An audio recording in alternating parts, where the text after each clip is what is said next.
على هذا النبي الكريم وعلى آله وأصحابه أجمعين إلى يوم القيامة.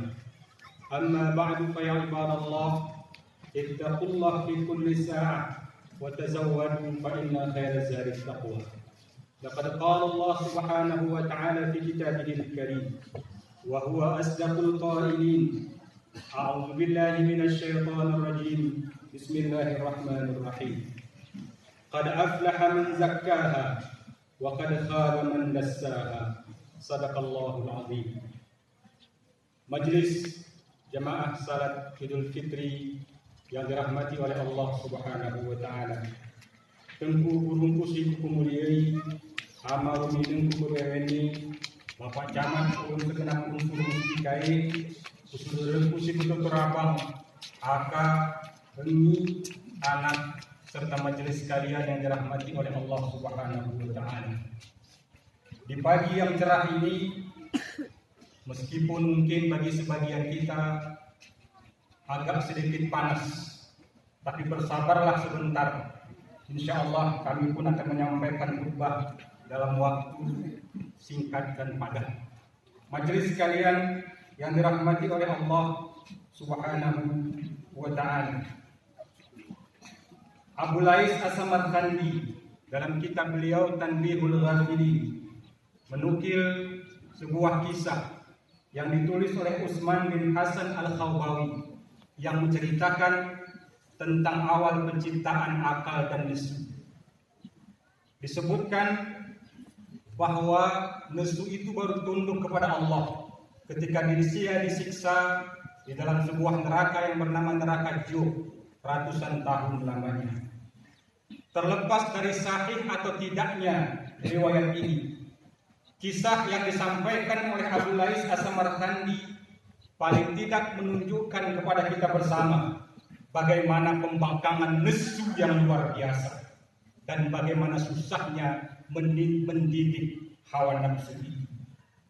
Majelis sekalian yang dirahmati oleh Allah Subhanahu wa taala, tujuan Ramadan itu salah satunya adalah melatih manusia agar bisa mengendalikan nesunya, bukan nesu yang mengendalikan hidupnya. Justru karena itu, pasca Ramadan ini, jika ada orang yang lebih banyak menghabiskan waktunya bermain skater, Mobile Legend, PUBG, dan beraneka ragam permainan lainnya, itu tandanya orang tersebut mantong dan dikendalikan oleh nesunya. Termasuk tadi malam yang biasanya penuh dengan kesahduan dalam beberapa tahun terakhir, tapi hampir di seluruh pelosok negeri, mudah-mudahan dikebayangkan tidak ada, mercun ngegetar ketul. Tidak ada di dalam Islam perintah untuk membakar mercun karena mengganggu orang lain di samping perbuatan yang sia-sia. Jika seseorang lebih banyak menghabiskan waktunya membaca WhatsApp, Instagram maupun Facebook atau media sosial lainnya dibandingkan waktunya membuka dan mentadabburi Al-Quran, itu juga pertanda orang tersebut masih disetir oleh nesunya. Terlebih lagi jika ada anak-anak kita yang lalai berTikTok, awah isu singa, delah itu perot, ngelaku cuma nyekot, salah pangan bontok. Majelis yang dirahmati oleh Allah Subhanahu wa taala. Jika masih ada orang yang maunya menang sendiri, merasa dirinya paling hebat, ibarat petukul membunuh diri, ningsi masih betul, ni jemalan beda salah. Ini juga pertanda sebuah diagnosa bahwa orang tersebut nesunya masih terarah. Termasuk di dalamnya jika ada para suami yang tidak mau mendengar kebenaran yang disampaikan oleh anak dan istrinya, atau sebaliknya anak-anak yang tidak mau mendengar nasihat orang tuanya, mentang-mentang dia merasa lebih hebat dari ayah dan ibunya. Contoh yang lain lagi, jika ada orang dengan alasan silaturahmi atau berdiam, atau karena terih gereker kinpong, atau terih merul bedah salah, renyah taring semiang, itu juga salah satu indikasi yang menunjukkan bahwa orang yang bersangkutan nesunya semakin di depan.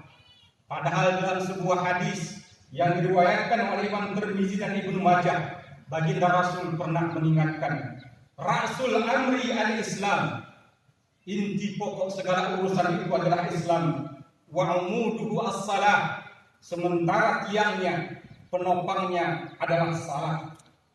Atau dalam sebuah riwayat lain yang lebih populer, sebagaimana dinukil oleh Al-Baihaqi dari sahabat Umar, disebutkan as-salatu imaduddin, salat itu tiang agama. Karena salat itu diibaratkan tiang agama, faman aqamaha faqad aqamad-din, jemasi semiang sesungguhnya dia mendirikan, menegakkan agamanya, wa man tarakaha faqad hadamad-din, dan orang yang tidak mau salat sesungguhnya dia menghancurkan agamanya. Sekedar kilas balik kita murun-murun. Sekitar bulan Juli tahun 1965, masyarakat Aceh Tengah pernah gempar. Masjid Kuba Bebesen dibakar orang. Katanya yang membakarnya PKI. Saat itu bukan hanya orang Bebesen yang merges, bukan hanya masyarakat Kampung Kebayakan yang marah, bukan hanya masyarakat Takengon yang panas, tapi juga seluruh umat Islam terbakar jiwanya, ingin mencari orang ini, ingin menyincang habis manusia ini. Masjid kok berani-beraninya dibakar. Di satu sisi jiwa kita memang mendidih, di satu sisi jiwa kita memang terbakar patriotisme membela agama, tapi di sisi yang lain jika kita ulangkan kuling Nabi ke sini, bahwa orang yang tidak salah sesungguhnya dia menghancurkan agamanya. Ini artinya igara pakai umah tu, sedikit nara anak tu, dengan tu, peserilen tu, atau sederen tu segera bersemiang, dia adalah penghancur agama. Secara kasat mata dia memang tidak membakar masjid, tapi sebenarnya dia jauh lebih berbahaya dari sekedar membakar masjid. Dia telah meruntuhkan sendi-sendi kehidupan beragama kita semua. Oleh karena itu, kita harus geledah kembali rumah tangga kita masing-masing. Kita harus menjadi intel bagi keluarga kita masing-masing. Jangan-jangan rupa-rupanya kita yang telah mendanai secara sistematis penghancur agama di negeri ini. Jangan-jangan ternyata kita yang telah membackup penghancur agama di tanah Gayo ini dengan memberi mereka makan, memberi mereka uang jajan, membelikan mereka baju baru, bahkan dengan bangganya kita menyekolahkan mereka setinggi-tingginya.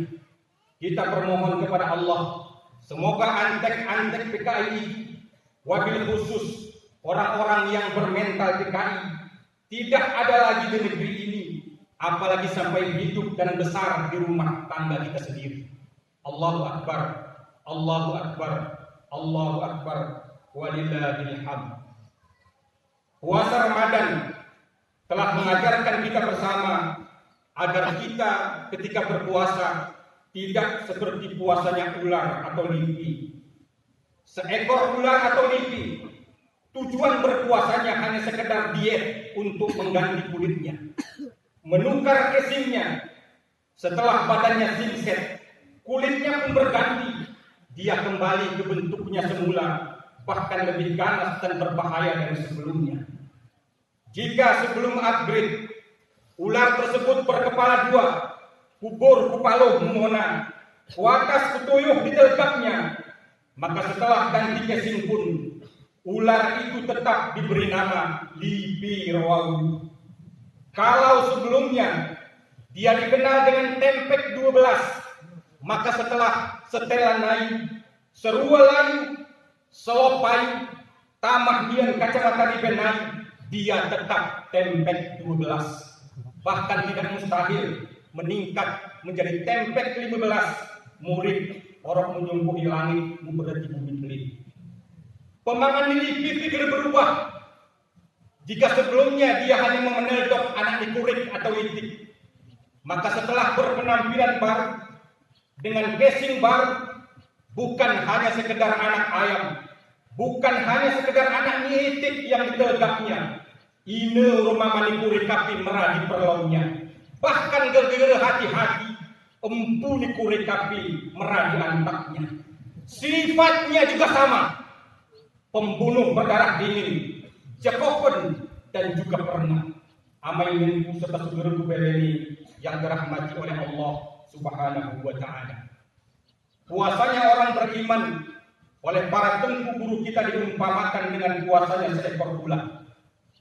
Jika sebelumnya dia bernama katakanlah ulat bulu atau tempus atau sesongot, maka setelah dia berpuasa untuk jangka waktu tertentu, ketika selesai puasanya, tidak ada lagi yang menyebutnya tempus, tidak ada lagi yang menyebutnya sesongot, tapi namanya berubah menjadi kupu-kupu atau kalang lemak. Pemangan mimpi juga berubah. Kalau sebelumnya dia memakan dedaunan, setelah dia menjadi kalang memang, dia memakan saripati bunga. Sifatnya juga berubah. Dari sebelumnya menyusahkan para petani kopi, merusak tanaman sebagian ibu-ibu, poramu jontok renya kemung renya gatalan. Ketika dia sudah menjadi kupu-kupu, dia membantu para petani melakukan penyerbukan, sehingga buah kopi di Tanah Gayo ini berlimpah buah. Allahu Akbar, Allahu Akbar, Allahu Akbar, walillahil hamd. Andaikan kita adalah ulat bulu itu, andaikan kita adalah sesongot itu, sebelum kedatangan Ramadan, orang masyarakat gerpenah tumung poden, orang sikiri kuan sapi bersisingkulan, buat psikotek siger layak gertereden, ilat iri dengking menjadi kebiasaan, orang pakai rumah salah melagung kuruten. Maka Ramadan adalah tempat kita dilatih, tempat kita dididik, tempat kita dikarantina, kurang lebih 1440 jam lamanya. Sehingga ketika Ramadan berakhir, kita bisa menjadi hamba Allah yang lebih baik dari sebelumnya. La'allakum tattaqun, mudah-mudahan semua kita menjadi orang yang bertakwa. Tujuan maksudi ibarat remalan wan ledak taring wa Bekasi, ibarat remalan wan tamas turah taring wa Lewasi. Majelis yang dirahmati oleh Allah Subhanahu wa Ta'ala. Akhirnya di awal Syawal pagi ini, sebagai manusia yang tidak pernah luput dari dosa dan noda, agar puasa yang kita lakukan tidak sia-sia, karena mata sering tergoda, bibir juga sering berlipat kata, tangan juga sering tersilap cara. Marilah sesama kita saling memaafkan, terutama memohon maaf serta doa restu dari orang tua kita masing-masing. Bagi kita yang orang tuanya masih hidup, jagalah mereka dengan sebaik mungkin. Kata baginda Rasul, salah satu bentuk jihad seorang anak adalah menjaga orang tuanya sebaik mungkin. Ingatlah, setiap saat kita bisa berpisah dengan mereka. Jika ajal sudah menjemput mereka, kita tidak bisa lagi mencium kehangatan tangannya, memeluk erat tubuhnya, atau sekedar memberikan oleh-oleh untuk mereka. Kalau kain kafan sudah membungkus tubuh orang tua kita sudah tidak bisa lagi meminta doa dan restunya. Karena itu, jika mereka masih ada di samping dan bersama kita, jangan sia-siakan pertemuan kita dengan menyakiti hatinya. Bagi orang tua kita yang telah menghadap Khalik, doakanlah mereka, karena mereka pasti menantikan doa dari anak-anaknya. Mereka pasti menantikan doa dari anak-anaknya. Mereka pasti merindukan munajat dari putra-putrinya. Mereka pasti mengharapkan anak-anaknya dengan sungguh hati bermunajat kepada Allah Subhanahu wa Ta'ala. Majelis sekalian yang dirahmati oleh Allah, Allahumma ighfir lil muslimina wal muslimat wal mu'minina wal mu'minat al ahya'i minhum wal amwat innaka sami'un qaribun mujibud da'wat wa ya qadiyal hajat. Ya Allah yang maha bijaksana, di hari yang fitri ini izinkan kami kembali memohon dan bermunajat kepadamu. Maafkan kami yang sering lalai menunaikan perintahmu. Di antara kami ada yang masih jarang salat. Bukannya kami ingin melawan kebesaranmu ya Allah, bukannya kami ingin menantang kehebatanmu yang qahhar, tapi kami ini terlalu sombong sehingga tidak mau mendengar perintah dan larangan-Mu. Ya Sami' ya Basir, muliakanlah ibu dan ayah kami dimanapun sekarang mereka berada. Tinggikanlah derajat mereka walaupun mereka sekarang tidak bersama kami. Berikanlah rahmat-Mu kepada mereka. Berikanlah surga-Mu yang teragung untuk mereka ya Dzal Jalali wal Ikram. Ya Allah, ampuni semua kezaliman yang pernah kami lakukan terhadap kedua orang tua kami. Maafkan kami yang sering menyakiti dan menyinggung perasaan mereka. Ya Allah yang Maha Pengampun dan Maha Penyayang, izinkan kami memanfaatkan sisa umur kami dengan benar. Tuntunlah kami menjadi anak yang saleh dan salehah ya Allah, sehingga orang tua kami bangga kepada kami ya Allah. Ampuni kami jika selama ini kami mengkhianati-Mu, seakan-akan Engkau tidak ada, padahal tidak sedetik pun Engkau tidak mengurus kami. Rabbana atina fid dunya hasanah wa fil akhirati hasanah wa qina adzaban nar. Wa sallallahu ala nabiyyina Muhammad wa ala alihi wa ashabihi ajma'in. Demikian, wassalamualaikum warahmatullahi wabarakatuh. Waalaikumsalam warahmatullahi wabarakatuh.